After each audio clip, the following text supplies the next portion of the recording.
L'energia della Terra è in netto mutamento da qualche anno e noi stiamo vivendo su un pianeta molto diverso da quello conosciuto dai nostri genitori.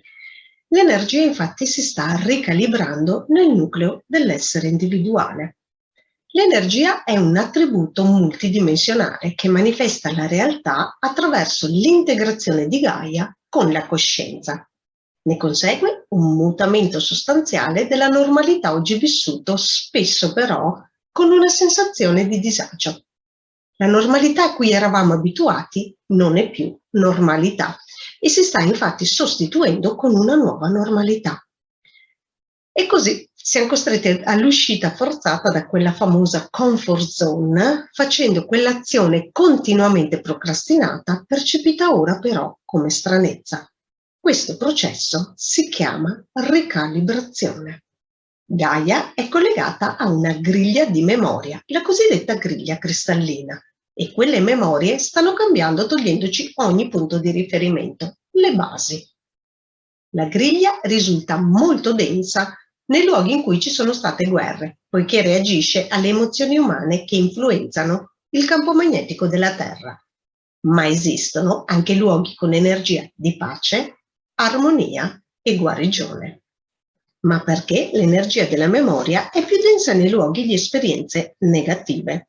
Perché l'attuale natura umana preferisce l'enfasi sulle negatività a sfavore delle positività. Positivo e negativo sono intesi nel senso del tipo di emozioni che scatenano. Questa griglia rappresenta la vibrazione attuale che è il risultato delle azioni degli esseri umani qui e ora e nel passato. Il positivo ha iniziato a sovrascrivere le memorie e questo avviene grazie a un futuro che oggi è complicato da comprendere nella sua azione, poiché nella linearità temporale non si è ancora verificato, ma si sta manifestando uscendo dallo spazio-tempo come noi lo intendiamo. È l'energia della storia che si sta modificando, cambiando la coscienza di sé.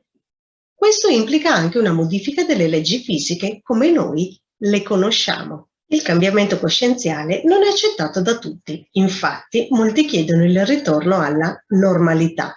È in atto la modifica del concetto di dualità. La ricalibrazione ha effetto sull'autostima, ovvero la fiducia in se stessi, e inizia dal non aver paura dell'oscurità, che per chi è in cammino si manifesta attraverso il giudizio esterno del sentirsi diverso. L'energia attuale è talmente potente che manifesta i sogni, a patto di essere convinti, allineati e aver raggiunto una nuova comprensione prima invisibile. Eliminare la paura dell'oscurità è più semplice di quello che generalmente si crede. Il buio è mancanza di luce, perciò non è né attivo né intelligente. Esiste per equilibrare la luce. Il male è ciò che è privo di luce, alimentato da una coscienza umana, ma non ha vita propria. Non esiste nessuna forza contro qualcuno. Si tratta solo di coscienza individuale. L'oscurità non ha una personalità. La comprensione di questo permette di cambiare le memorie della griglia. Si tratta di andare oltre la sopravvivenza, oltre le sole manifestazioni tridimensionali. Così giungiamo a comprendere che l'energia è tutto quanto ogni essere umano manifesta, anche se non verificabile. L'oscurità contrasta la luce per mantenere l'equilibrio. Gaia è sintonizzata sulla luce, quindi avvantaggia gli operatori di luce terrestri, cosicché si modifica anche l'equilibrio di luce e oscurità.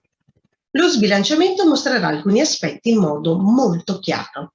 Per comprenderlo meglio, provate a pensare a qualcosa di fisico che è sempre stato così, ma da oggi cambia. Crayon fa un esempio semplice, ma che rappresenta concretamente la lotta odierna tra luce e oscurità. Immaginate se oggi l'olio modificasse il peso specifico. Ogni sistema basato sul precedente peso dovrebbe ricalibrarsi, con conseguente confusione. Ecco dunque la battaglia luce-oscurità spiegata in termini oggettivi anziché soggettivi. L'oscurità, il sistema che si ricalibra, però non ha funzione attiva, ma passiva, poiché è reagente a quanto accaduto all'olio. Ciò che spegne la luce è la paura dell'oscurità, non la sua presenza, e questo fa vincere il buio perché chi è nella luce ha poca fiducia in se stesso. L'operatore oscuro invece ne ha molta e sa instillare il dubbio nell'operatore di luce, perché conosce ciò in cui crede e ciò in cui non crede e sa quindi come ingannarlo. L'unico scopo della luce è essere, non fare qualcosa.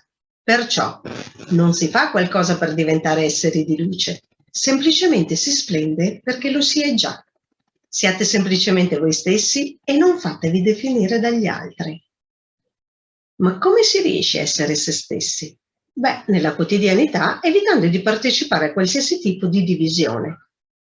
La coscienza rimane unita se non ci sono schemi in cui entrare e uscire. Inoltre, le cospirazioni sono uno strumento degli oscuri perché diviene complicato comprendere la verità e la falsità delle informazioni. Non focalizzatevi su questo, ma andate avanti per la vostra strada. La ricalibrazione del sé avviene comprendendo alcune emozioni tipiche dell'essere umano collegate alla percezione lineare del tempo. L'umanità ha una grande capacità di cambiare, ma comprendere quando si è cambiati o quando è ora di cambiare è possibile solamente uscendo dal concetto di linearità temporale. Il tempo è ciclico, quindi inizio e fine coincidono. Il cambiamento avviene adesso, qui e ora. Il potenziale si esprime attraverso l'essenza e ciò che viene creato ora rimarrà come retaggio akashico, quel luogo in cui il tempo è senza distinzione di ieri, oggi e domani. Il cambiamento si manifesta quando un essere umano si siede con se stesso ad analizzare ciò che crede di se stesso, spingendosi poi oltre i limiti di ciò che per lui è reale. Per ottenere il risultato sono necessarie alcune precise azioni. Innanzitutto, la preparazione al cambiamento con un autoesame per rivelare a se stessi chi si è e scoprendo con la comprensione, il riconoscimento, la convinzione e l'intenzione. Il cambiamento inizia dal riconoscere le proprie paure che si manifestano ogni volta che si cambia strada senza giungere a destinazione, cioè terminare quanto cominciato perché non ci piace quello che vediamo. Il secondo aspetto da riconoscere è la dimensione del proprio ego. Il modo più semplice per riconoscere quanto si è nel cambiamento è osservare quanta necessità si esprime di dover spiegare a chiunque i risultati raggiunti a livello spirituale. Il saggio ascolta gli altri e comunica l'esempio con il silenzio. Anche la rabbia è un fondamentale aspetto su cui lavorare. Non importa la frequenza con cui si manifesta, ma se si manifesta. La reazione a sfavore dell'azione è un altro punto chiave. La reazione più comune è quella di difesa nei confronti di una falsità rivolta nei nostri confronti. Il cambiamento sta nel libero arbitrio, lasciando andare i meccanismi reattivi. Infine, il giudizio, il modo in cui percepiamo il mondo esterno. Tutte queste caratteristiche sono tratti base della personalità umana, ma non sono l'essere umano. Andando oltre si scoprono verità che non si conoscevano. È così che si manifesta una reale ricalibrazione del sé. I modelli di comportamento che sviluppano tali caratteristiche appartengono al passato. Modificarli significa non di certo modificare gli eventi, ma la percezione di quanto accaduto. La paura, per esempio, ha origine in esperienze di vite precedenti. Modificando quelle memorie, si modifica la kasha, possibile con un'attitudine alla vita costruttiva. Per quanto riguarda l'ego, è necessario smettere di cercare conferme esterne. Ognuno sa chi è. La rabbia è un'energia innescata da informazioni riguardanti il passato, che producono una specifica chimica. Ricodificando le informazioni, le cellule producono una chimica diversa. La reazione è collegata all'idea che gli altri hanno di noi, ma la loro idea non cambia chi siamo noi. E giungiamo quindi al giudizio, che è un'ipotesi di giustizia basata su informazioni incomplete, falsate e distorte. Con la fede e la fiducia tutto si modifica. La ricalibrazione del sé è in atto. Lasciamola fluire in noi così che la griglia della memoria attorno a Gaia si modifichi e l'umanità fonderà così l'esistenza su presupposti diversi. Che noi lasciamo scorrere oppure no queste energie di cambiamento, esso sta comunque manifestandosi. Saranno diverse solamente le modalità e i tempi con cui percepiremo tutto questo.